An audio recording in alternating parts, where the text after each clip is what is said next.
little bit of cream, a little bit of that monk sweet.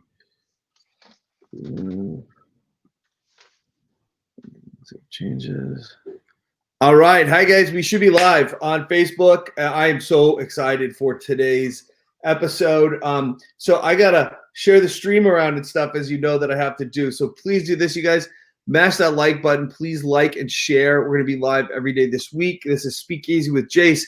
And I'm really excited to have our guest with us. He's a guy named Mike K. or Kaczynski. And Mike, I got really lucky to meet because he is I have like a second family that lives in Chicago, and he's connected with those guys. And just this awesome dude. He's got over 14 million views on YouTube. He's got over 148,000 subscribers. He is an expert in how to survive. And I would say how to survive these times and what you could do to prep and take care of your family. And wow, we have people joining like crazy. So you guys, this is going to be a really impactful, powerful stream. Please like it and mash that share button right now, because I want to get this information out as fast as we can. So, Mike, what he does in his, I mean, I don't know how you have time for all this stuff you do, Mike, because you're also, I think, an expert in you to get 14 million videos. You're an expert in marketing as well. But the reason I invited Mike on is he knows how to survive, and he knows a lot of the mindset stuff. So I don't know where you want to be. Mike, I guess where we could begin is when I asked you to be on the show, you were like, it's called prepping, meaning preparing ahead of time. So Yeah, and that is one part of it. And not that I want to correct you in anything. I am not a survivalist. I think there's a difference between preparing and surviving, or survivalist in the traditional sense, in that, these survivalist guys are going to walk out into the woods and with nothing or few things and be able to live off the land. That's not where I focused my efforts. I more so, it would be what is known as a prepper, which is a person who prepares for whatever. Okay. And just to give the people listening a little bit of history, how I got into this. Um, Back in the financial crisis of 2008, right at the very same time, this very same week that Lehman Brothers was collapsing, we had a flood, and where I'm sitting right now, I'd be underwater. And I was completely unprepared for that. It completely disrupted my life for months. Uh, the way that the flood happened, insurance didn't cover much of anything, and I had to rebuild my life. And it got me thinking about, well, if this can happen again, what can I do to prepare for it to happen again? And that's where I started on that journey. And it kind of evolved until, we were still feeling the effects of the economy back in 2012, 2013.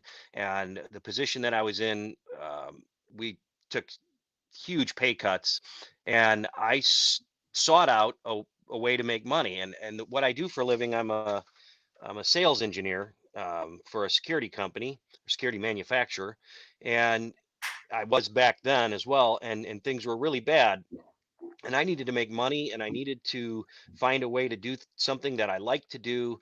And I ended up stumbling onto the idea of doing YouTube, and that was a subject that I was kind of in the middle of at that time. And that's what I kind of picked. It was like throw a dart at the wall. What do I want to do? I used to watch gun channels and car channels and the prepping channels, and that's what I picked.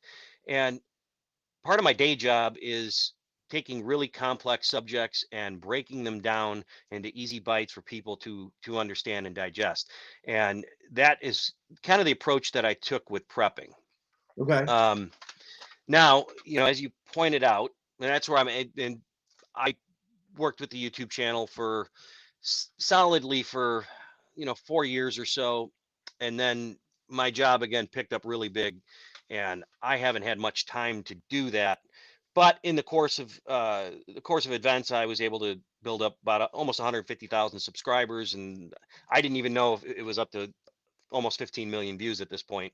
But you are right. I had to learn all these things. A lot of the things that I wrote about and put online on YouTube were things I didn't know anything about necessarily when I started. It was I need to do this, and I have to figure out how to do this, and would work that through. And for instance, probably my most popular video was on a solar power battery backup system for the house. I saw that. Yeah, Uh, I saw that.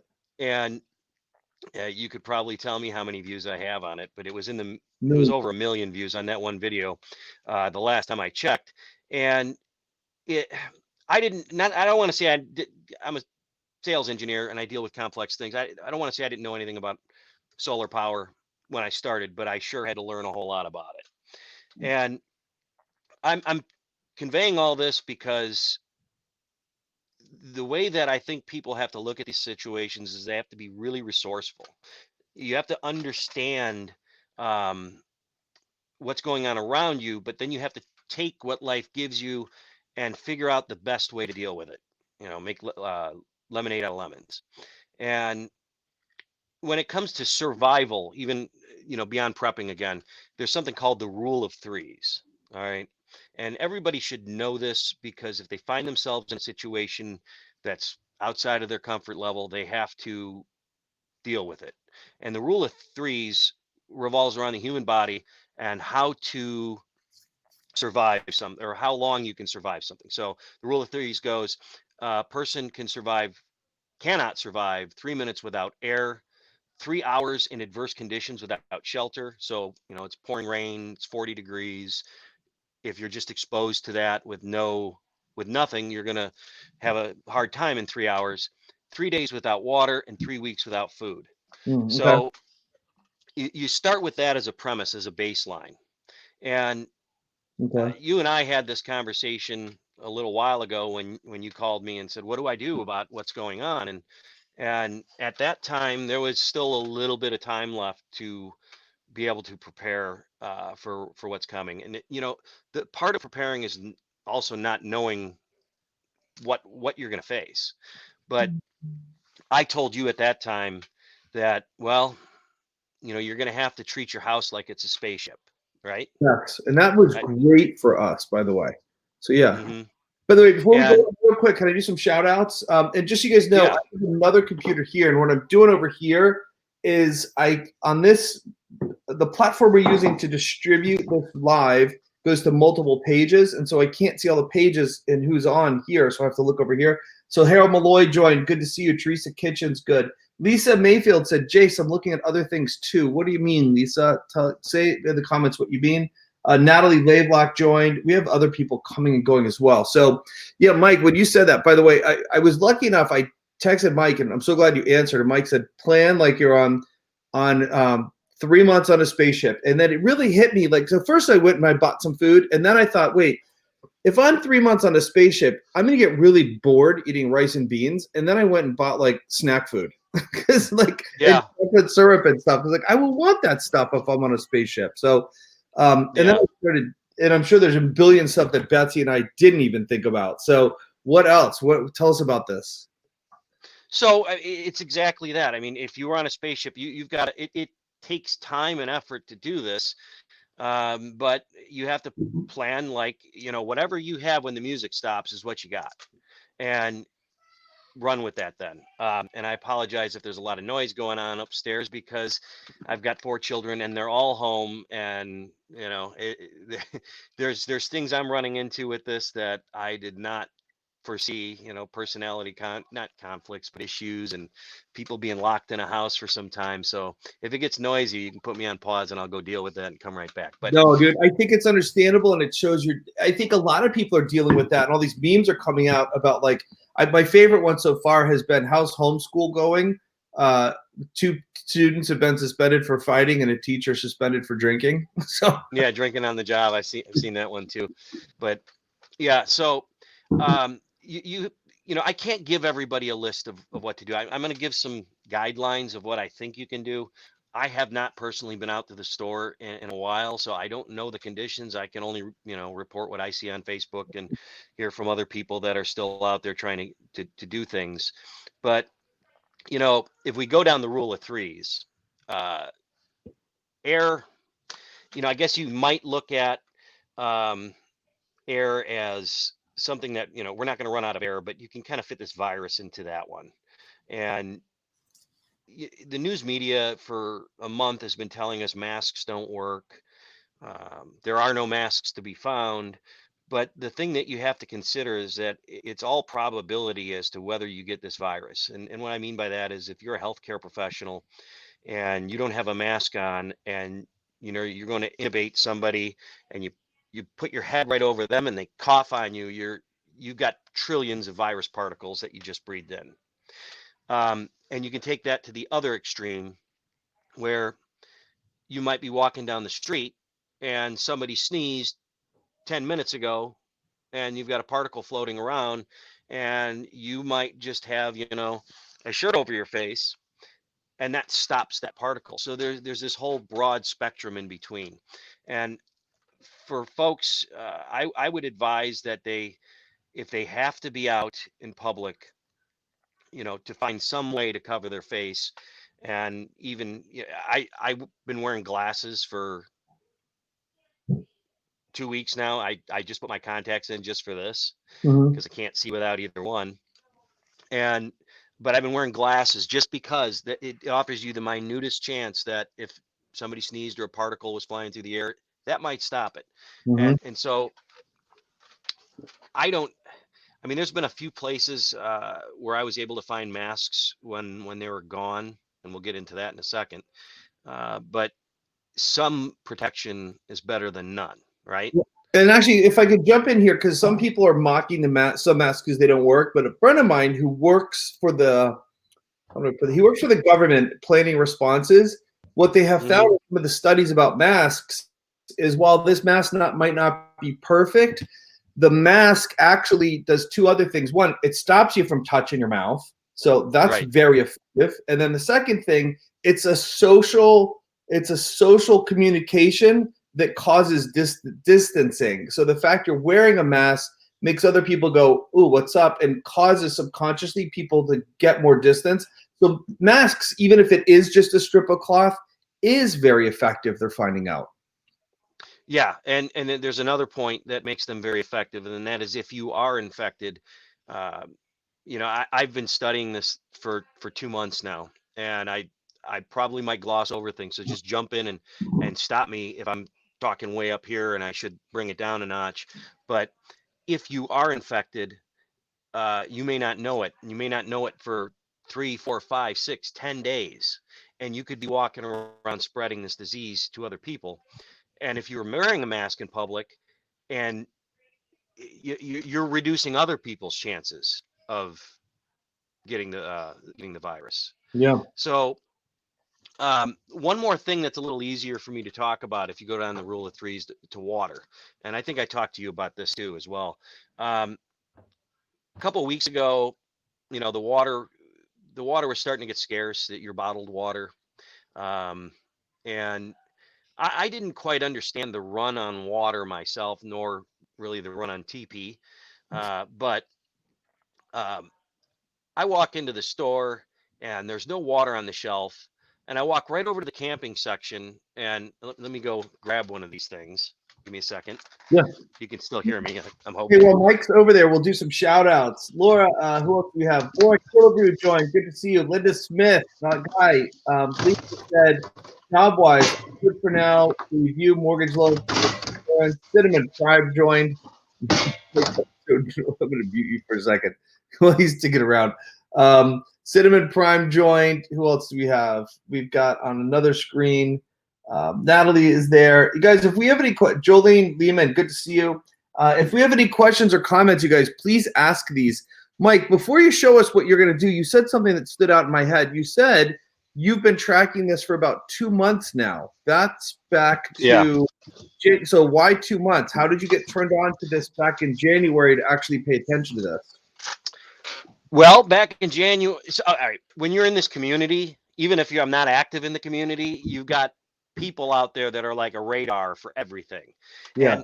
And the people that I'm closest to, I'm going to give a shout out. There's a guy by the name of Todd Jones. He wrote an excellent book called Fully Prepped, and he ran a Facebook page called Effective Tactics for a long time. Todd Jones? And Todd Jones is his name. I don't even know if his page is still up there, but he wrote a book that I think is still available, and it's an excellent book. But him and I are really good friends. He lives out in the mountains in Eastern California, almost by Yosemite, say. And he was the one that turned me on to this. There's a YouTube channel. There's this guy, and I should have written this down before the show, and I can maybe provide this to you if it pops into my head. But the guy's posted a video about what was going on in China, and it wasn't widespread at the time, but it was alarming enough to me that as a joke, I had to fly to Pennsylvania that last week of January. As semi joke, semi serious, I went to Home Depot and I bought a bag of masks. And when I got to where I was going, meet the folks that I'm supposed to meet, and I started putting them on the table as a joke and say, "Hey, I got masks for everybody," and half the people didn't know what the hell I was talking about, which is usually how half my jokes go. But he's laughing at that one. By the way, Betsy didn't want to be on the stream today. Quote, there's going to be too much testosterone. There's not too much testosterone on the stream. No. It's not like that at all. Like, that's actually why I want to have you on, because you're not, I didn't know the distinction between survivalist. You're not one of those dudes who's like, I got a knife and I'll kill you if you're in my way. You're more like, you have a heart of helping people and like doing excellent work. So that's why I wanted to have you on. Betsy Betsy literally just grabbed the computer and pushed it over still though. Hey, some shout outs. So Cinnamon's on, James is on, Tina Kraft is on, Telly Fenya, and Lynn Helen. Good to see you guys. Please like and share. You guys, please like and share the stream so we can get this info to more people. Sorry to keep interrupting you, Mike. Natalie said that she is coming in late on this, but hopefully helps the rule of threes humans. Yeah, Natalie, he literally just covered that. That's great. So keep going, Mike. Yeah. So I was gonna talk about water, and I think where I kind of left off, I was in the grocery store. It was kind of the beginning of the toilet paper and bottled water panic, and everybody's walking around. There's no water in the store, very little. And I walk right over to the camping section, and I see this, and the shelf's full of them at the time. Don't know if they're still there today, but I don't know. It's psychology, but I don't know why people flock to bottled water. Water's water. What is in most cases? What is that? It's just what was on the shelf in Walmart. Is it a water or a container? Yeah, it's a water container. Okay, like it's empty container. Okay. Yeah, it's $15 container. Okay. And it's got. You want to get into the economics of it? It holds 7 gallons, and it holds 7 gallons, and it was $15. So it's about double the price of bottled water, and it's completely reusable. And it holds a lot of water, a lot more water than you're probably going to get, from what you might buy in the store. And the point being is we gotta start thinking outside the box with this. Okay. A typical person requires about a gallon a day of water, and that's with cooking and drinking. To survive over the long term, I guess you'd say. I mean, that's the rule that I've always heard and gone by. And so when you start thinking about the enormity of, well, what happens if the water shuts off, right? And you look at those cases of bottled water and you start adding up what's there. You have to look outside of that and try and find other sources for water. And everybody's living situation is different. Where I live, water's plentiful.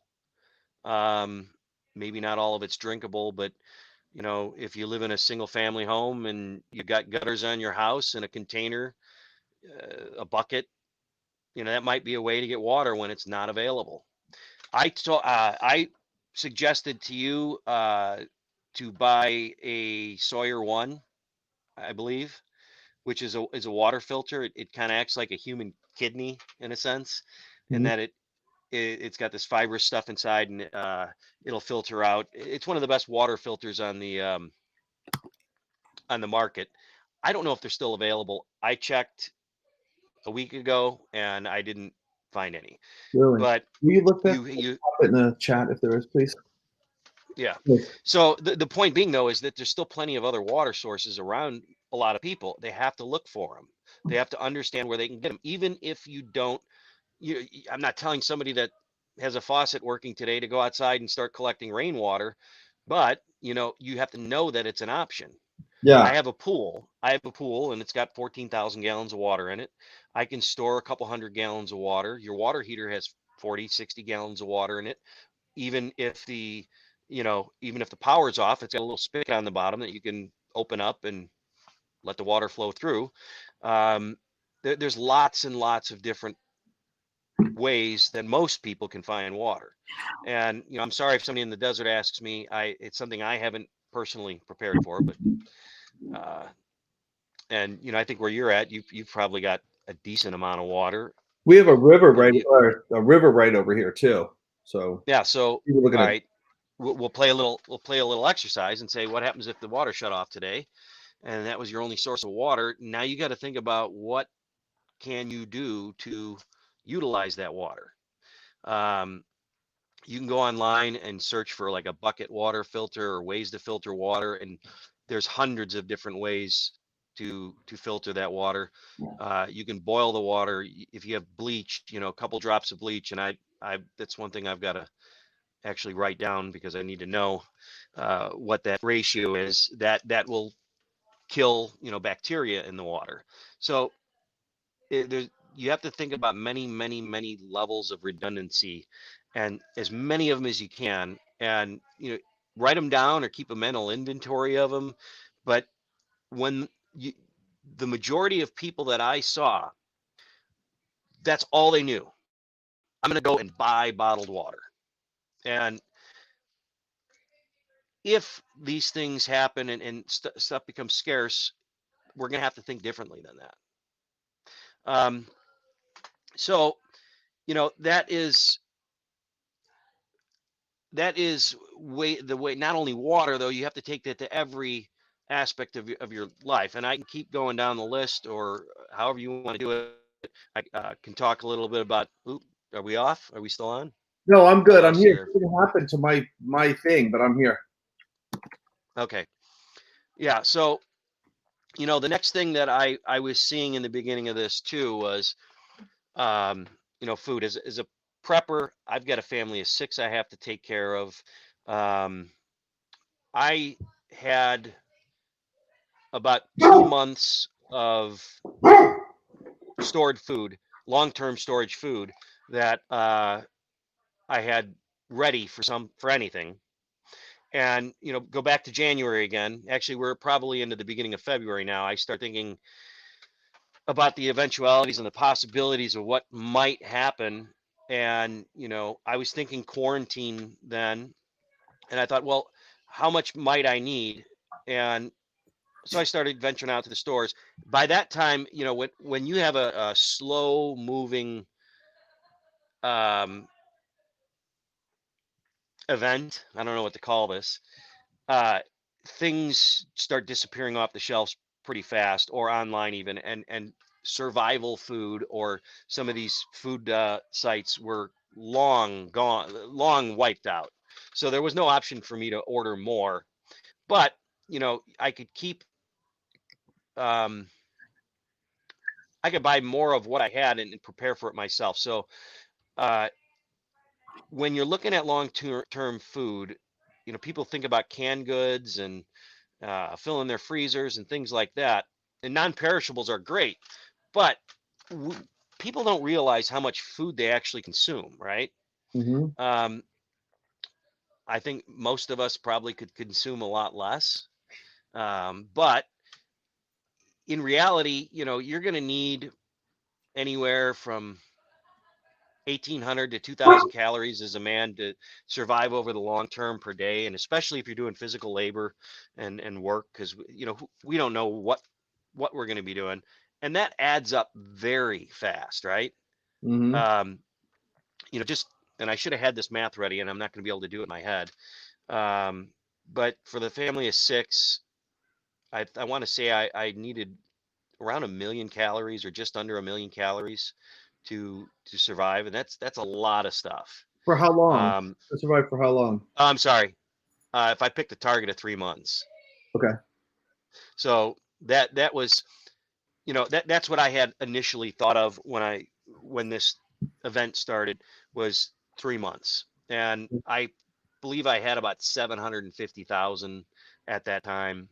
And so to put things in perspective, a 20-pound bag of rice has 32,000 calories in it, right?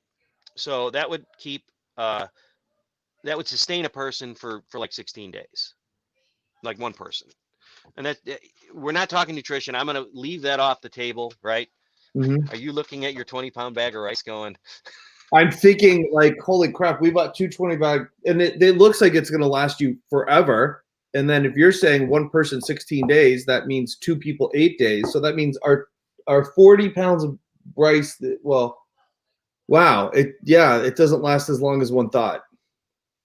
yeah, it doesn't. So where I'm going with this is if when you go to the store now, you have to look at things differently and look at them like that. If you think this is going to go on and you think that the food shortages are going to continue or get worse, you have to be careful in the things that you buy, and you have to look at the caloric total as the primary concern.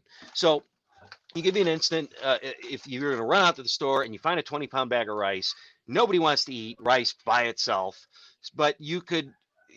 One of the things that we've already found, that just because we threw it together, rice and a can of cream of mushroom soup and a can of mushrooms is great, right?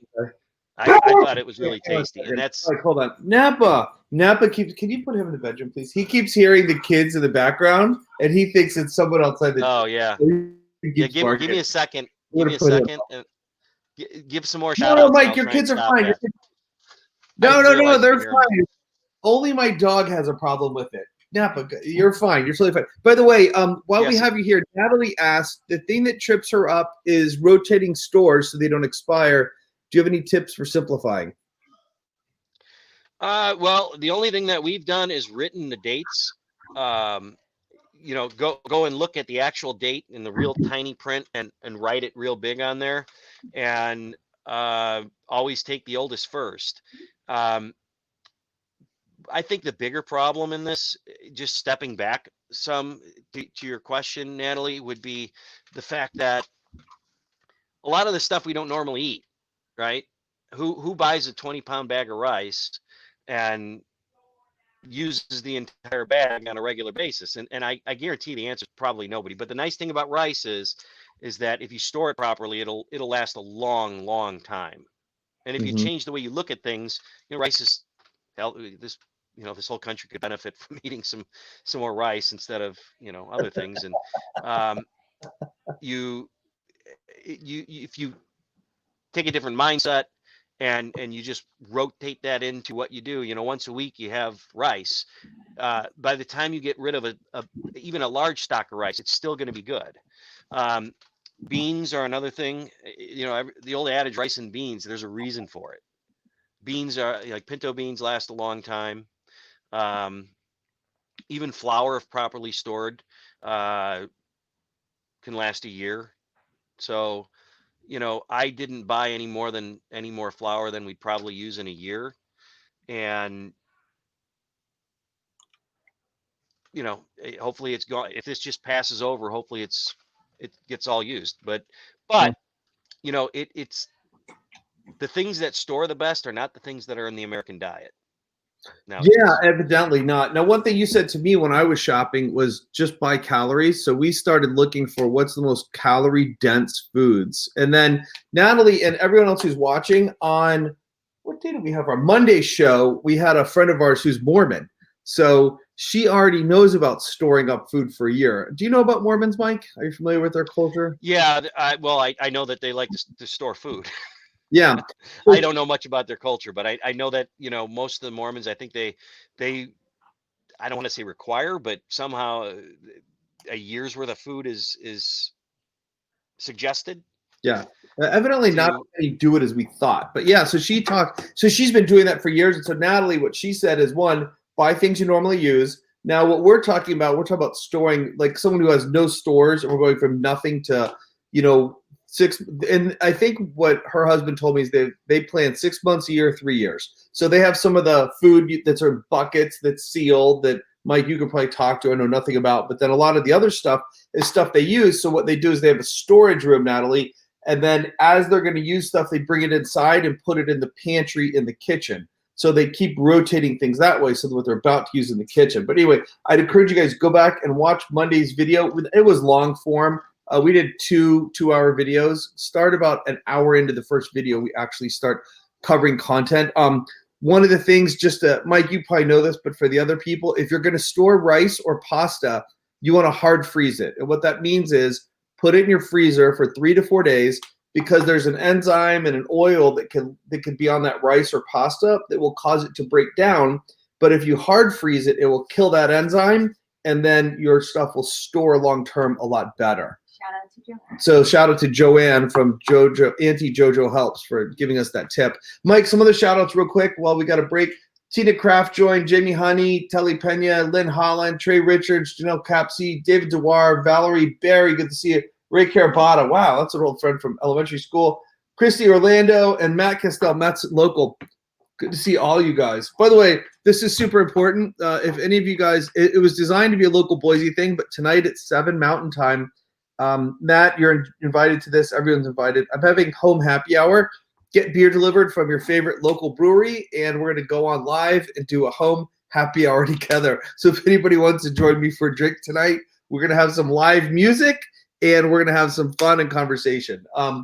Also, John Dale Stanley joined. Good to see you, John Dale. So, all right, Matt, back to you. Mike, back to you. Also, I interrupted when you were talking about you went to that business meeting and you put the masks on the table and half the people got the joke. Were you done with that thought, or was there more to that story about when you first got this on your radar?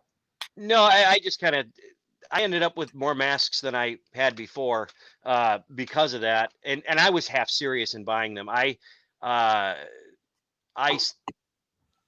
a book, How to Survive a Nuclear Bomb, and it's on Amazon. It's the Kindle books. It's not even a hardcover book, and it's really just a guide. So I have a tote that sits over on one of the shelves that's got the little symbol that's by my finger there on it, and it has all the stuff that you would need to kind of go out and about after a nuclear emergency. And then it's kind of eerily similar to what's going on now, right? Yeah, in an emergency like that, say that a bomb went off somewhere, everybody's heard of the term fallout, right? What that means is that the radioactive particles fall out from the sky and land on the ground, and you don't want to breathe them in, you don't want to ingest them, eat them, and you don't want to have them on your skin for a long time. So the same gear that you would wear to deal with that scenario kind of applies to this one, except for the virus particles are so much more smaller than the dust particles that you would probably be concerned with in that scenario. Really? So I already had some. In being honest with you, I have gloves, but I didn't have a stock of gloves when this started. I was able to find those early on. I bought those in the beginning of February, and I got those at a secondary location. And I want to mention this too. So how we talked about you're looking for redundancies of redundancies. There's also different ways to think about where to get things. And when everybody runs, and let me give you this adage. Everybody can understand this one, I hope. When you go to the grocery store and you go to park in the grocery store, you got the entrance door, right? And that whole row is filled with cars. And if you were to measure the distance from the furthest car to the door, it might be 300 feet.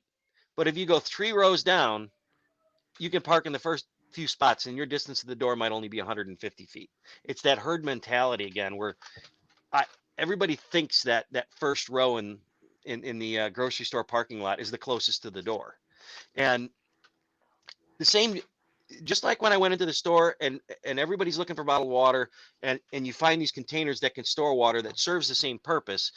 The same thing can be said about where to find things. Hand sanitizer went I don't know, weeks ago.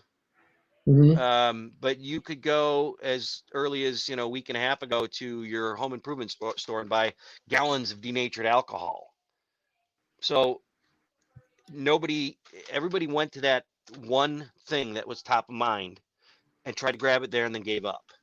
Um, just even the types of storage that, uh, before I locked myself down, we have something called Gordon's Food Service here, right?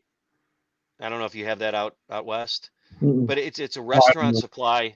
It's a restaurant supply store, and they carry most of the same things that are carried in every store. They might have a smaller selection, and it might be more in bulk, which is kind of what we're looking for. But um, the last time I went there, they still had rice, they still had flour, they still had oil, they still had eggs, they still had milk, they still had meat, they still had everything. And I'm looking at pictures of people people taking pictures in regular grocery stores, and the shelves are empty, and there's lines wrapped around Sam's Club and Costco. Mm-hmm. So, you know, again, it's the mindset. It's it's you got to think about things differently. That's interesting. And By the way, I posted but a link to your book in the chats. You guys, I put a link to Mike's book, "How to Survive Nuclear Bomb Radiation" ebook. So that's interesting. You mentioned the restaurant supply because literally yesterday, Betsy and I were driving home, and I looked over and I saw a restaurant supply place. And I by the way, you mentioned denatured alcohol. Do you make yeah, sanitizer from that? What is that? And what I'd like you to do, know, so that not to put you too much on the spot, because we're talking more mindset. Um, are there certain? Well, all right. So we'll freak some people out. What should people have already done? It might be too late for, and what could they be stocking or planning for now? We talked air and water, and we're talking a little bit food. What else? Not to put you too much on the spot, but first, denatured alcohol. What does that do? it's alcohol that has methanol added to it, I believe, to stop people from drinking it. Um, and I had looked just to make sure. I already had some, not for any purpose other than I had it. It was for cleaning, a project that I needed to clean with alcohol. And I just looked it up, and I was going to the store anyway. And what I looked up said that it actually would kill viruses a little bit better than isopropyl alcohol, but it would kill, this just the same. I don't know that I'd make hand sanitizer out of it. I'm using it more as putting it in a spray bottle and disinfecting things. Okay. And it's my personal opinion. I'm not backing this up with science that washing your hands is probably better than making hand sanitizer because um, when you wash your hands, you're breaking, the virus particle has, I think it's a protein around it, and you're breaking that down, and that's what it doesn't kill it because virus is really in our alive, but it destroys it. So I would focus on washing hands more. But Okay. uh, that the point is that that was available when, again, when everybody else is searching for things. So you got to think outside the box. And even the gloves, I kind of glossed over that. I didn't have gloves. There's a store called Harbor Freight, Yeah. and do you have those? Yeah. Um, so they had hundreds of pairs of gloves a week and a half ago. And I have a few family members that are healthcare professionals, and I told them about it because, you know, any gloves better than no glove. We're going to run into a lot of procedural changes and things like that in this country where, a healthcare professional a month ago couldn't walk into, uh, a room with a pair of gloves on that weren't, from a medical supply store. But when you have a glove that's made the same way, it may not be packaged in a facility that packages medical gloves, but it's the same glove. It does the same thing for you. It increases your chances of not contracting the virus, right? How important are gloves? Why? Like in a What's daily that? life. Why, how important are we going to need gloves in our daily lives? Um, well, it again, it's like the mask. It's it's something that you can touch a bunch of things for and throw away and then wash your hands, and you're reducing your chance of getting virus particles on you. I mean, the way I'm mentally thinking about every interaction that I have, if I were to go out in public right now, everybody's got the virus. everybody in my mind. And every surface, everything that you touch has the virus on it. And you're not going to contract it through your hands as best as I'm not a medical doctor, but you're not going to just contract it through your hands by touching something. But if you touch your eye or your nose or your mouth, you know, you're going to get it. So that I'm treating everything like that. And the gloves are just another reminder of that. And it's something that you can dispose of really quickly. And you know, I would say, and if there's any nurses or anybody listening, you know, under your nails and things like that, areas where it's maybe harder to wash, I'm sure that helps in that as well. Cool. Let's look at some comments. So Laura said, water's fine, not a worry. Interesting to see what people consider important. Sad diet. I don't know what that means, a sad diet. SAD or sad? Natalie said, went to the grocery store in search of milk. All the gallon jugs were gone, but just above the milk jug shelf, there were shelves of milk in a cardboard container loaded. Couldn't believe it. And then, good point, Natalie. Do you really want to pump gas without gloves? Ugh, that's a good point. Also, Dan McBride joined and Lori Marie Poreka joined. Good to see you guys. Yeah. So I was thinking about this the other day too. By the way, Mike, are you guys on full lockdown yet? Like I heard someone give a range of 1 to 5. Like 1, you're just living daily life. 5, total isolation. Where do you guys fall right now? I think I responded with a 4.97. Oh, that's right. So we've been, everybody in the house has been here for a week. I left the house one time with, you know, mask and gloves, and on because I had to pick up medication, and I ended up, one thing I didn't mention, so this family loves popcorn, and popcorn is actually another decently storable food. Yeah. And why is that funny? Because that would so be you. Oh, I have so much popcorn right now too. Yeah. Well, it's calories, right? And yeah. So I went out, and that was the last trip I made to a food store. I guess it was earlier this week. I think I said it was a week and a half ago. It was probably Monday. And they still had plenty of popcorn. They even had the 50-pound bags of popcorn, which I bought one of. And that. Hold on. I need to update our list. We need to list. I want to get a lot more gloves. What kind of denatured alcohol is that? What you said? Yeah. I touch my face all the freaking time. Comes in a what? Yeah, it comes at we have Menards here, so I don't know. You know, we have Menards, Home Depot, and Lowe's. Menards is closest to my house. They sell it in like steel 1-gallon containers, almost like the old gas cans that maybe when you were a little kid you used to have. They sell them in those, and they were on sale too. They were like $7.99 a gallon. And if you were, and somebody would have to, I'd have to look into it whether or not you can make hand sanitizer out of it. That's a heck of a lot of, you know, hand sanitizer if you can. Yeah. Totally. Yeah. And then you get gloves on there. The popcorn brings up another premise or another saying that we like to talk about, and that is one is none, right? So that means if you have one of something, you should treat it as if you have none of something, because if it breaks, and we're talking more about things, right? If it breaks, you know, you could be in trouble. And that very first night, that we kind of locked down, the popcorn maker broke. So, you know, that was my reminder. That was my reminder that one is none. And I'm going to do a little aside here.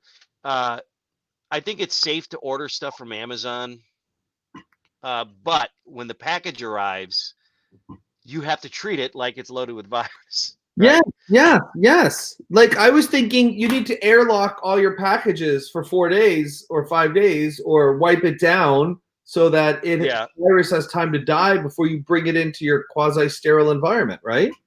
Yeah. So if you have a garage, you can throw the stuff in there. Like I've got this whole procedure. I mean, I haven't written it down. It's just mental.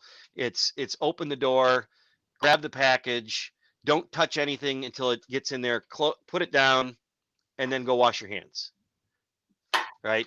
Don't close the door until I may be super crazy about this, but I just don't want to. I don't want to get it. No, and you've You know? got how many people in your house? I mean, we just have us two. You've got how many? And by the way, who put this one? Someone said, Betsy, I've not been able to listen. Text me what's needed. I believe that was Susan. And this was masks. And this was Mike.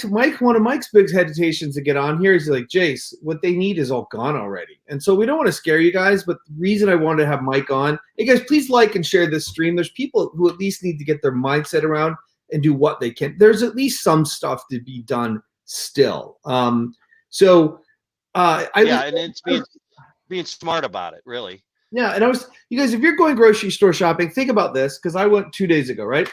Actually, we went yesterday. We have to start today, right?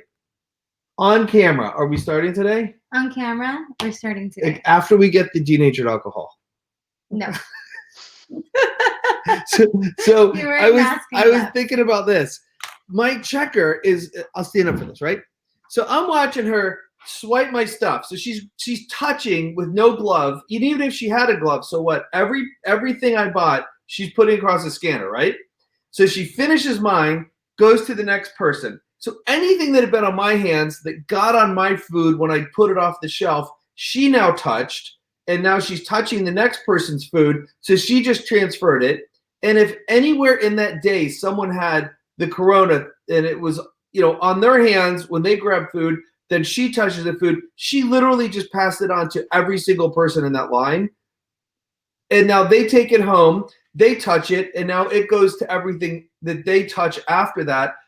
I asked the girl last night, we went to the dollar store to pick stuff up. I'm like, did they tell people to wash your hands between, and I didn't want to offend her, but I was like, did they tell people to wash your hands between people? She's like, no, we could, but why? And I'm just like thinking how many people come through that store. And it's just so easily spread. It's ridiculous. It would be easy, or it would be awesome if you got like a virologist or some kind of doctor on that had some real knowledge on what, how easy is it actually to spread these particles, because that's the way I'm thinking. With what you just described is the way I'm thinking about things.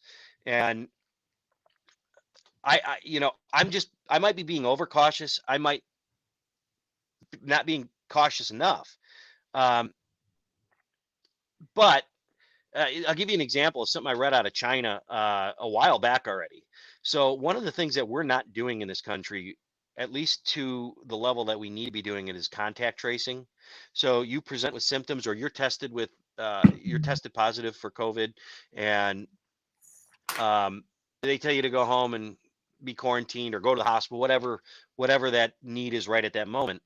But you take a country like China or South Korea, who, China, I don't know if I trust the news coming out of China. I more so trust the news coming out of South Korea. And they seem to have a handle on this, but they did rigorous contact tracing. So if you, Jase, had it, you would be sat down with somebody somehow, and they would go through you, or go through with you, where you'd been, who you'd talked to, who you'd seen, all that. And they'd go back as far back as they could go, and then they would go to those people, and they would test those people, they would quarantine those people, and find out, where they went. And I think they've done a great job, at least in South Korea, of trying to stop this. But one of the crazy things that I heard out of the contact tracing in China was a guy got on a bus, and there was something like, I don't know the exact numbers, but say there was 30 people on the bus. He kind of went in the bus, sat down at the back, not at the very back, but towards the back of the bus, was on the bus for like 20 minutes, got off the bus, and gave it to 7 people. And 6 of the people were kind of around him, but the 7th person wasn't even on the bus when he was on the bus. He got on after. So that one bit of knowledge kind of scares the crap out of me. It's almost like this is so communicable that you can't be careful enough. So you're exactly right, but it would be great if somebody out there could get somebody on that could actually tell us the truth about how they think this virus actually spreads, the levels with, if somebody somebody that's not presenting symptoms just touches a door handle 20 minutes after touching their eye, is that enough? Or is somebody got to like sneeze into their hands and touch the door handle? What level do we have to be concerned with? Man. So, you know, I think I have a tendency to ramble. That's why I ask you No, to it's great, man. It's really good. keep me on track. But I think I was still talking about the one is none, and really that takes a lot of thought to deal with. What do you need that, what do you need to have two of? Because it's impossible to have two of everything. What are the important things? Yeah. And popcorn maker, evidently. So, as you know, that we have what's called a bug out location, right? Called the Tin Hat Ranch. I hope Phil is there. I was texting him a couple weeks ago. Take Dorothy and run. Yeah, that's another. We could talk about that too, because that's an issue with family members and not listening to you. Yeah. Some are quarantining themselves. Some, back when I waited about 2 weeks after, so it must have been the first week of February before I sent out a message on this family group chat. I said, hey guys, you really should consider stocking up on some food right now, and went through all the things that we're going through now. And some of them kind of ridiculed me. You're jumping the gun, you're crazy. And some of them actually did some of it. Yeah. And so they're in better shape today than they would have been. And I haven't sounded an alarm about something in particular this whole entire time I've been doing this, but this really did it for me. And I lost my train of thought again. So what we're talking about is the bug out location and where it is. So family members. So one of the areas where I got caught with my pants on. So a bug out location is a glorified term for a family cottage, right? Mm-hmm. But it's a place in a different geographical location that you can go to. That's far enough away from where you are now that if you had a regional issue, say a nuke plant melts down, you can go there and be away from the danger. And so I have a lot of stuff there, and it's a good drive from where I'm at now. And I wasn't, there's certain things I didn't have that I have there, right? Yeah. I have food here. I have some food there, but not the bulk of the food stores. So I decided to shelter in place, if you will. But even at that, I'm thinking, okay, they shut the gas off. What can I do here? And I purchased, there's something called an EcoZoom stove. It's something they use over in Africa a lot, where it's EcoZoom, ECOZOOM. And it's a rocket stove. Okay. So it takes a very small amount of fuel. You can use sticks, twigs, garbage, anything that burns, and cook with it. I don't know if those are still available, but I got one for here because my other one is up there. So, one is none, but it doesn't help even if your one is somewhere else. Yes. Yes. Well, Betsy's looking over EcoZoom. By the way, I just had an idea. We have a friend who I just remembered. We looked for the person who said, Betsy, text me the what I need. I just remembered she was making rewashable face masks, like sewing them at home from material. And so I'm going to get her info and put that up. Some comments. Natalie said, one is not, one is none. And then Harold said they're doing testing in his county. Natalie said everything she's seen for how long it lasts. And then we have a bunch of shout outs. A bunch of more people have joined the stream. Good to see you guys. Please like it. Zach Young, Kia, good to see both you guys. Thanks for joining. So Mike, keep going. So you're talking about the what is a rocket stove? It's just are you looking for that? It's just, it's a type of stove that people use to cook. Okay. You can go on YouTube and you can make them. They're commercially available, or they typically are commercially available. And it takes a very small amount of fuel to, imagine this, you're you're looking at these pioneer days, and they've got this giant fire, and they're cooking with a big kettle on there. It's very wasteful. It takes a lot of fire to do that. Yeah. An EcoZoom stove takes little sticks and it's about the equivalent of a regular burner on a stove Okay. with just sticks. So, we're talking numbers, BTUs, it's like 25,000, 23,000 BTUs. So that's about what a regular burner would be on a stove. So you can boil a pot of water, make rice, beans, and not have, not use a lot of fuel. So let me ask you a question, Mike. We're looking this up over here. Betsy's going to post it. All right. Is this really needed? Are we going overboard with fear here? I mean, are we really going to need a stove to cook at home with wood? No. Well, I can't answer that. I can't answer. That's my choice to have those levels of we're talking about levels of redundancy here, right? Mm-hmm. So if that happens, I still have a way to cook. You can't soak pinto beans and then start chewing on them, I don't think. So you have to cook them, and rice is dangerous to eat. And I didn't know about that freezing thing in the enzyme, but that may be why rice is dangerous to eat. You just can't eat it. You have to boil it to eat it. There's something that is on rice that you have to boil off. So it's all your choice of what you can get, what you can do. It's kind of just knowing that it's available.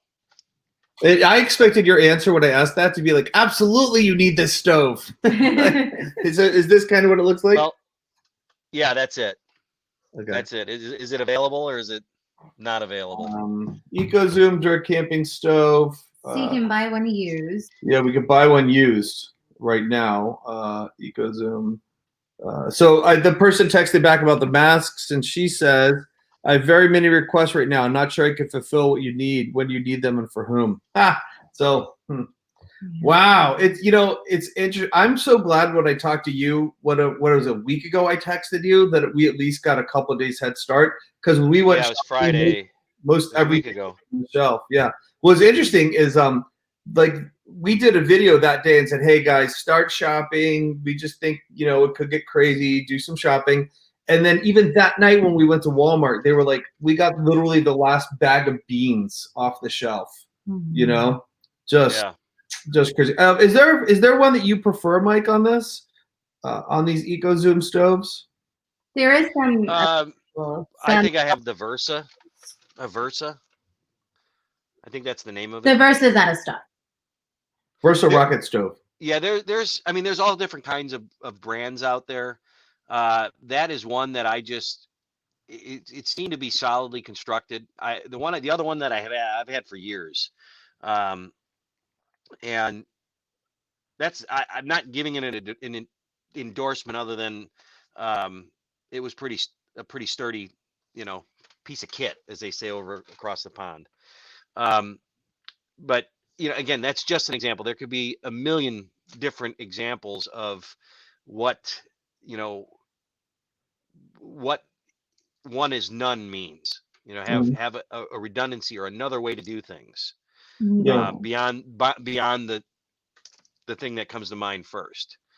Back to the water. Everybody's got a bottled water when they have a faucet that's running, and then they're going to store the bottled water when they could buy one of the little things here off the shelf and store water that way. And then thirdly, they can go on and store rainwater if they needed to, and then ways to filter the water. It's just thinking the problem through down the line. Yeah. So far throughout all of this, our greatest friend has been with us the entire time, and that's the internet. That's the reason why we have this warning period, is specifically because the internet exists. Exactly. If we didn't have this right now, we'd be hearing about all these people dying in Italy and wondering if it's going to happen here. Because when you look at what the caseload is, I think we have 14,000 positive as of maybe the start of this in this country. That's nothing. We probably have tens, if not hundreds of thousands of people that actually have it at this point. And it wouldn't become common knowledge for another 10 days or 14 days in this country that we have a problem Yeah. if it wasn't for the internet. So as far as disasters and events, I know people watching this is, and don't get me wrong, this is the biggest event I think we'll ever see in our lifetime, but it's kind of a softball because it's we have some time to prepare for it. There's not many global events that could happen that would give you some time to prepare for them. Right. You know, if you go to the crazy and an asteroid hits the Earth out of nowhere, there's no time to, there's no time to prepare for that. A small nuclear war breaks off. You might have a half an hour. This, we've got weeks to We've had at least do something That's about it. actually really nice to hear you call it a softball like that. That actually gives it. And if, for those of you that don't know what that means, it's when someone just lobs you one so you can hit a home run. So what Mike is saying is, we have a chance to hit a home run with this thing. It's gonna, no matter what, there's gonna be some challenges, and compared to what it could be, it's a lot easier than what it could be. By the way, those stoves are all sold out. Maybe should I just buy that used one? There's one used one. I mean, how bad could a used one be, right? So back to the somebody made a comment earlier that all the gallons were gone, but there was the milk in the cartons just above it, right? Yeah. The worst that happens is you return it, right? Yeah, true. I love that. I love that. So yeah, it amazes me. My wife, and when I go parking in a grocery store, like I gave you the example, every time it never fails. I'm like, look at this. The cars are lined up in this first row as far as the eye can see, and I can park right there. And it's human nature, but you know what? The people that are gonna survive the best through this are the ones that are gonna be able to think around that. Mm-hmm. Yeah. And really, it that works for every problem that you have in life. With what I do, like I said, I'm a sales engineer, but I've got to fix things, right? Yeah. It's part of my job. I work with really complex systems, and you sell them, and then the phone call comes to fix them.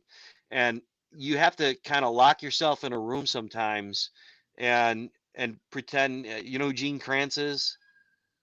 No. He was the mission controller for Apollo 13. And everybody knows what Apollo 13 is. And he wrote a book called Failure is Not an Option. And I have not read the book, but I love the title. Yeah, I love that. I've heard of that. Aren't they making a movie of that or something too? I don't know, but I've watched documentaries with that guy. That guy's an amazing thinker, and he's a good leader too. But just the way he deals with problems, and I've tried to adopt some of that. And it's like when you have a problem, and you lock yourself in. You treat it as if there's no option but to succeed with the situation. So Yeah. if you have no water, you sit down and you go, all right, I got 3 days to figure this out. Where am I going to get water? And you use every resource imaginable to try and do it. Mm-hmm. If I could give some advice to people out here, that one trip that I made out, I went to GFS, and I'm sorry, Gordon Food Service. It's the food service company, and I went to the Menards. Menard. And I love the name. Which was so freaking funny. Yeah, I could have just said I went to Lowe's, I went to Home Depot, and the thing that blew me away again, I mean, I was expecting it. I knew it when I walked in there, was to walk around the corner and see all the seeds still there, and all the gardening supplies, and all the, it was all still there. Yeah. And now where we're at, the growing season, indoor growing starts now, and then outdoor is sometime in May, depending on what when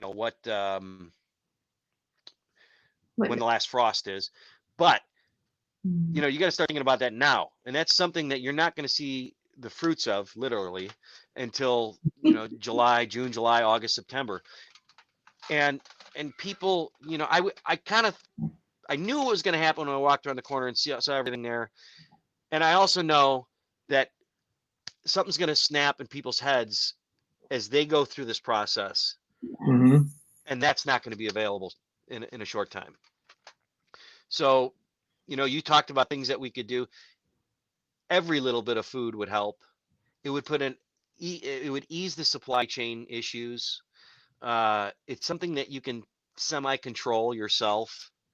And then immediately after getting that going, you start looking at, well, anybody who's ever had a garden, you plant tomatoes and all of a sudden you got 500 tomatoes and you can only eat 1 or 2 a day. What do you do with the rest? Well, think about what you do with that.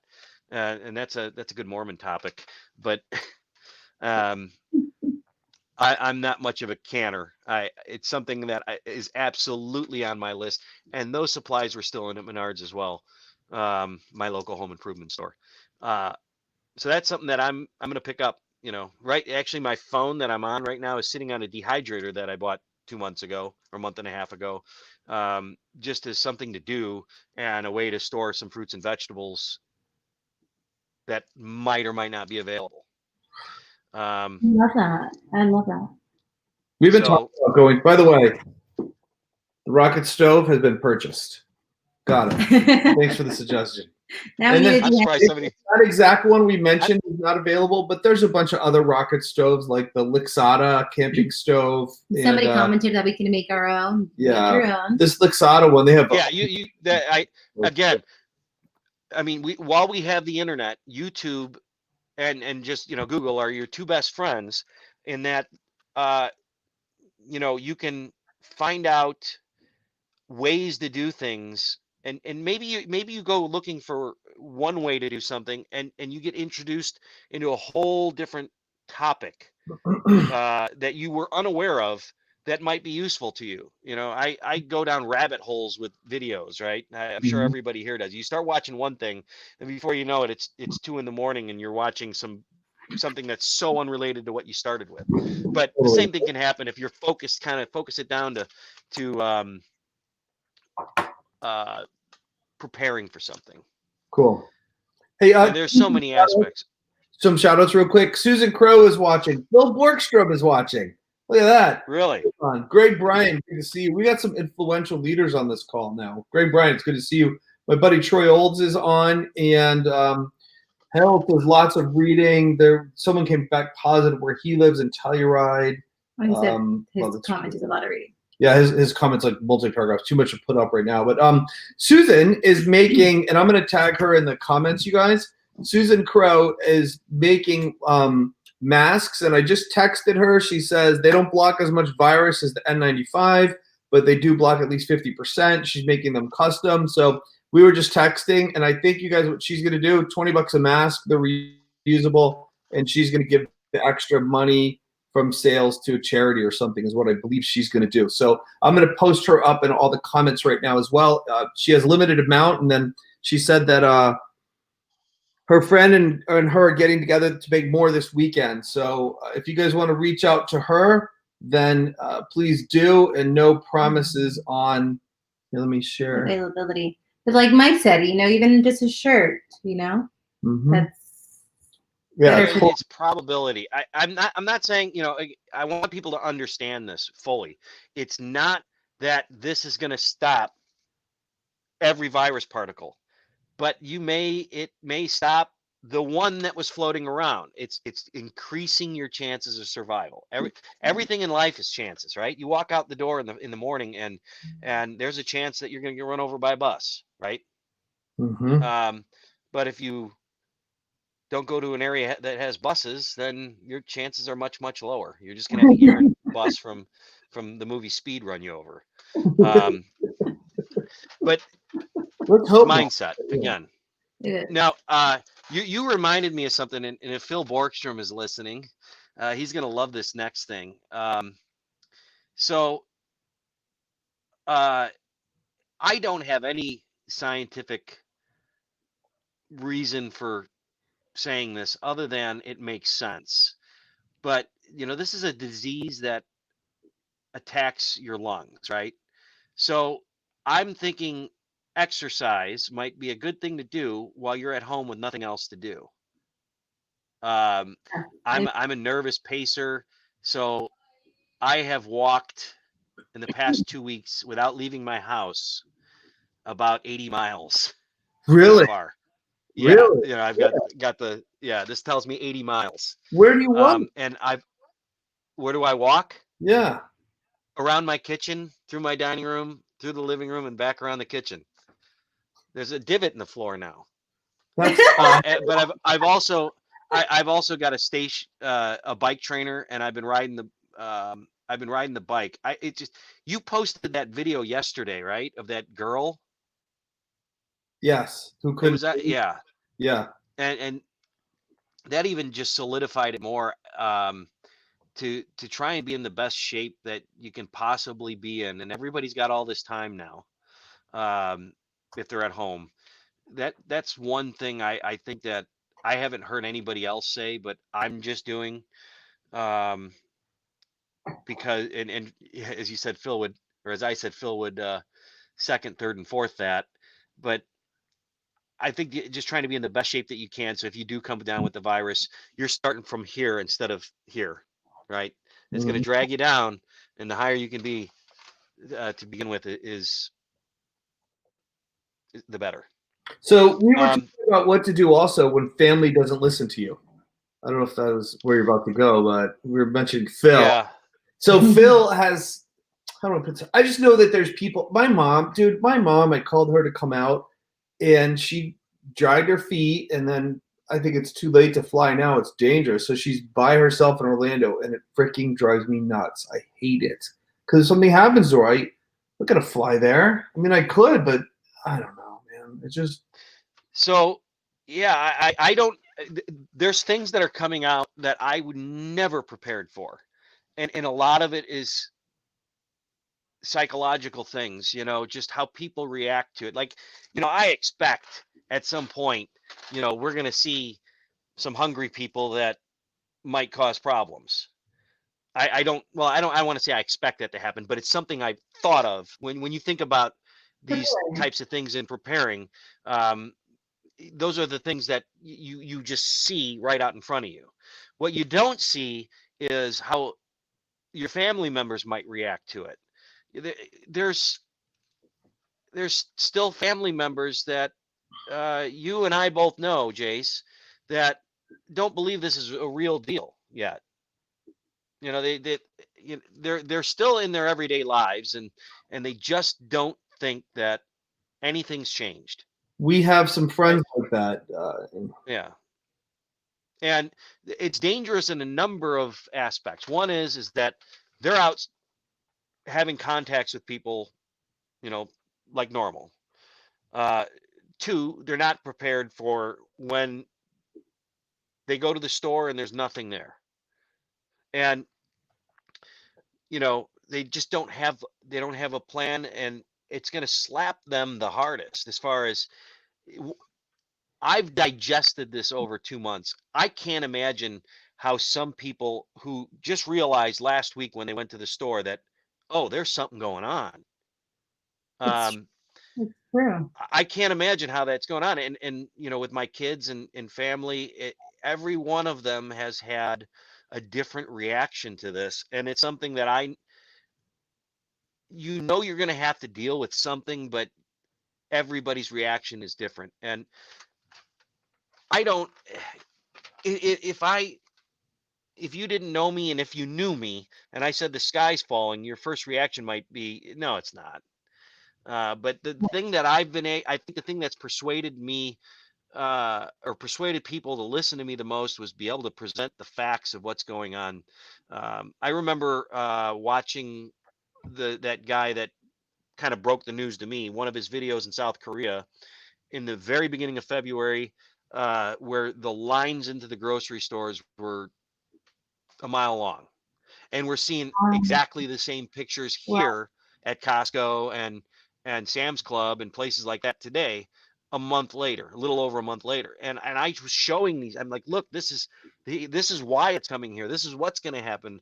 I've been saying my latest thing to talk to people about is, hey, look at what's happening in Italy.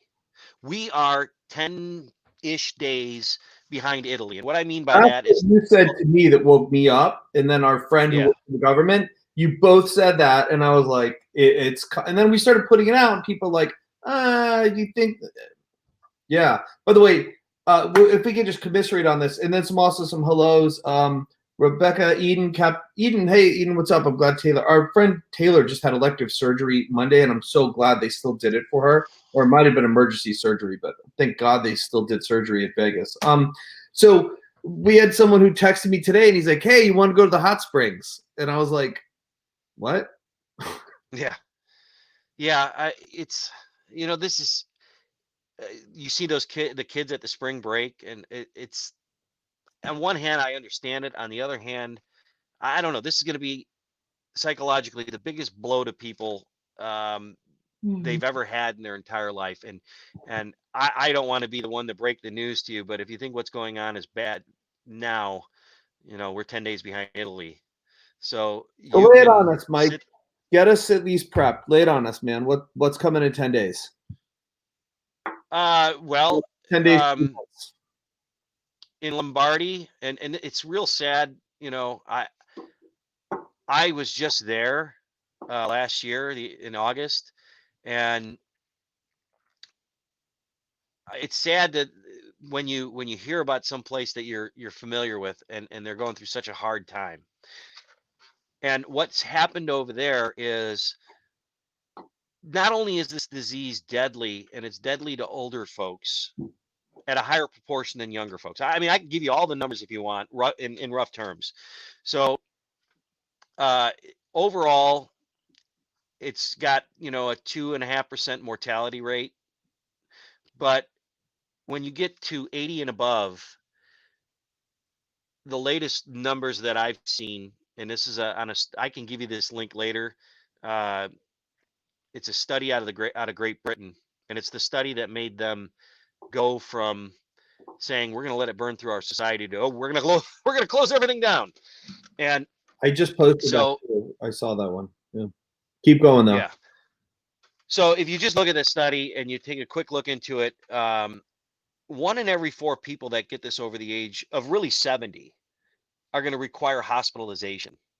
And the older you are, the chances that becomes a critical stay rise. And even people, I'm 43, the chances of ending up in the hospital with this, even at my age, have scared me enough to stay home. But the very scary realization, we've got 150 people dead, somewhere in the neighborhood of that right now in this country, and over 10,000 deaths, I think, or somewhere around 10,000 deaths in the world from this.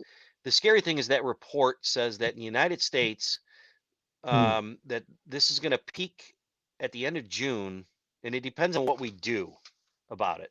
So we're going to deal with this. The peak itself is going to be at the end of June, and they're saying that if we did nothing, 2.2 million people would die. And if we did all the measures possible that they list in this report or in this study, that 1.1 million people would die. And I don't know how many factors they take into account. Like what happens is, what's happening in Italy is they've overrun the hospital system in Lombardy. There are no beds. There are no ICU. There's no ICU beds left. They're triaging people. If you're over 60, I hear different things, 65, 70, 75. If you're over that age, you are not even assessed. Whatever happens to you, happens to you. And if you have a comorbidity, and you're younger, I'm just hearing these things and reading them here and there, that you may or may not get assessed depending on your age. And if that happens here, that's something that we've never had to deal with in anybody's lifetime, right? I thought you were getting ready here. No. It's actually, one, my nose was itching, and I'm practicing not scratching. But then 2, it gets me a little emotional to think about, because right now they're reparking Navy ships off of New York, and the thing that like, there's a video of a guy who's in his 40s, and he said it felt like someone was holding his nose and he couldn't breathe. Yeah. And it was a guy who ran, I don't remember how many miles a week, but he was a very active guy and healthy guy. And then that video posted of that woman who said that, she just, people aren't taking it for its seriousness. It's good. And if you just run the numbers, like what you're leading to is when all the ventilators are taken, they're now putting in certain places, I think Italy, 2 people on the same ventilator. Kind of gross, but better than nothing, right? But like, Yeah. when these are full, people are going to be just like, it's not a pretty thing to think about. Yeah. Now some good news. One is we've had some more time to get ready for this. Um, if you look at the numbers, we're not tracking quite like Italy's tracking, meaning if you lined up day one where they had their first case with our day one and you found you looked at the number of cases and the spread and the deaths and the hospital stays, we're below what Italy is tracking at. So there could be any number of reasons for that. It could be their population is slightly older than ours. That could be a reason. Number two, they could have a different strain. Number three, lifestyle, genetics. There's all different reasons why that could happen. But the good news is we are a little bit ahead of them on our response, and we've had more time to prepare for it. And then what was the drug they were talking about yesterday shows some promise. Chlora, it's the malaria drug. Yeah, someone Um, posted that in the comments a little while ago. Yeah. yeah, so there was 2 different. I don't know if you call them studies. One was a study because it had a control group. The other one, I don't know if they just tried to do this, but they used this malaria drug, and one of them gave 16 or 20 people the drug and 16 the control, and the other group did 40. And the one I believe that all the people that got this malaria drug survived and Mhm. recovered. So there's that. There's uh, I saw a headline somewhere. There's 7 billion minds focused on solving this problem right now, and that's good to think about. Um, the not Watson, but one of IBM's supercomputers was tasked with figuring out with AI what compounds could stop this drug, and it identified 77 compounds. It didn't really get into details in the story, but it was just an interesting thing that they put that supercomputer on trying to figure this out. There's a lot to look forward to and be thankful for. I think the biggest thing for people my age and younger is that no children have been reported to have died from this. No children under 10, and very, very, very, very, very, very few kids, 10 to 19. So there's a lot of positive things, but it is absolutely going to be the most trying time that we've ever uh, you encountered in our lifetimes. Um, and we've kind of talked about the economic side of this event roundabout by preparing for ourselves, but we've also got that to deal with. I'm sitting here, I don't know if I'm going to have a job next week, not because my employer, I specifically chose this job. I work for one of the world's largest non-for-profit charitable organizations that's decently diversified, but they have a lot of chips in the automotive industry. So, that's going to stop. My customers are kind of grinding to a halt. Um, I design camera systems for prisons and jails, and they're not letting anybody in to do work. So, I can see, things just grinding to a halt for me personally. So then you come into the economics of all this, and I don't know how far, if we even want to go into that. Yeah. I put a sell order out. I put a sell order out to the family on the family group chat on February 21st, and I called all the people that I talk to every day, and I sold every bit of stock that I had that day. So I was lucky in that I got out not on top, but 29,000, Dow 29,000.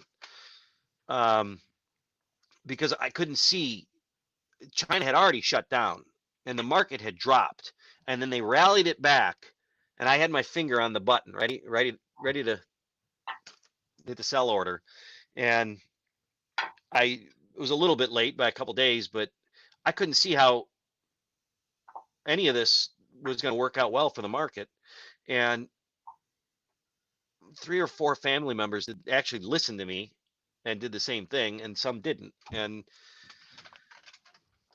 the things that are going through my head for the future are scary, as far as what to do with what money you do have. And I'm not talking about a bank run, but they're talking about printing a whole bunch of checks for everybody, and that's only going to devalue what we have. Yeah. So, uh, I'm sitting in cash right now. I'm just wondering if it's time to convert cash to hard assets.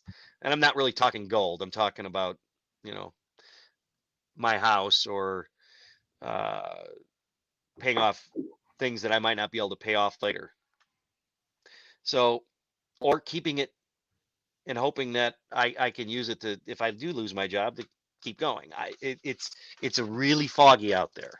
Yeah, it absolutely is. I do think one thing that's nice that gives me hope, though, is I'm seeing some stuff trickle around already about, as opposed to when we had the recession. I remember when we had the recession, my market was real estate investors, and that dried up Yeah. really fast on the front end. So I was having trouble paying my bills, and all these people like, you're a jerk, not paying your bills, you deadbeat, blah, blah, blah. And I'm like, there's no money. And then 2 years later, everyone's like, or a year later, everyone's like, oh, there's a recession. I understand you can't pay your bill. No one can pay their bill. Yeah. So it seems like people are already getting on with that already. I saw a post, and I'm not saying everybody should do this, but I saw a post on Facebook from a guy who told all his tenants they could have half off of April's rent.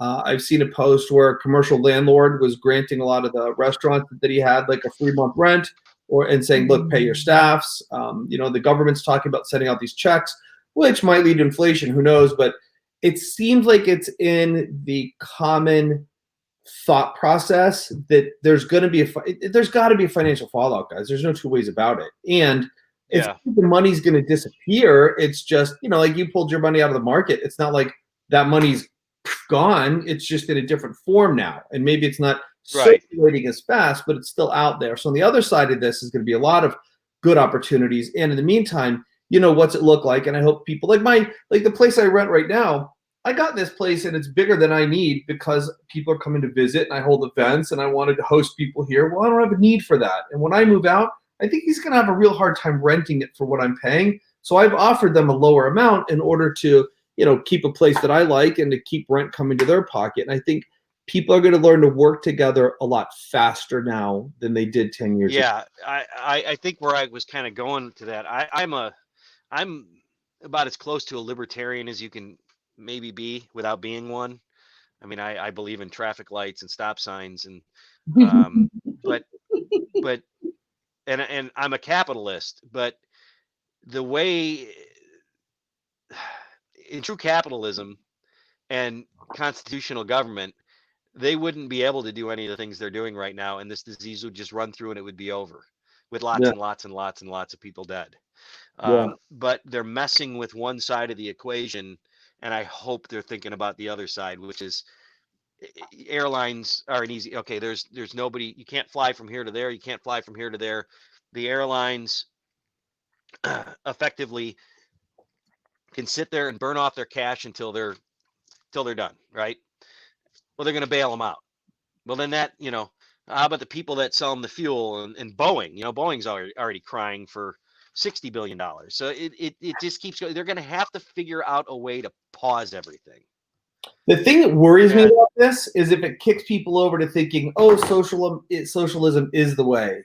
Like, yeah, that's a whole nother discussion. That's the short term and will not work. But because the government is instituting socialist, they're centrally planning, at least on the state level so far, and somewhat on the federal level, they're centrally planning the response to this. So, and they're still leaving the capitalist market over here, the semi-capitalist market, kind of floundering.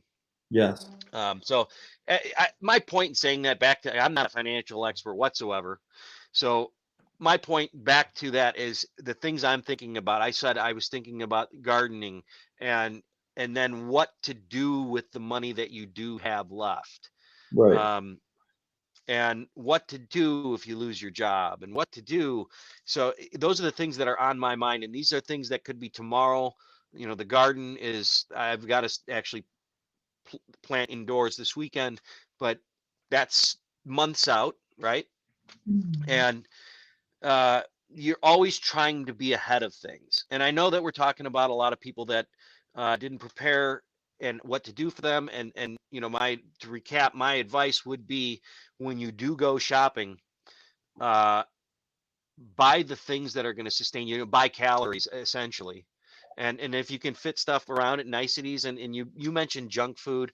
One of the things that they sell at the food service places are those big 50 bags of chips, you know, the little bitty bags of chips. Yeah. I bought a couple of those because, you know, you got to throw something at the kids, or even for yourself. I've personally lost 8.5 pounds with all the walking, and not that I'm not eating, I'm eating. It's just, you're just up and down, full of adrenaline. But it's nice to be able to eat something that makes you feel normal. So, you know, you've got that too. And I think there's still plenty of that on the shelves out there. But focus on that. Think about not only what your body needs, but where you can get it. The redundancies and everything, right?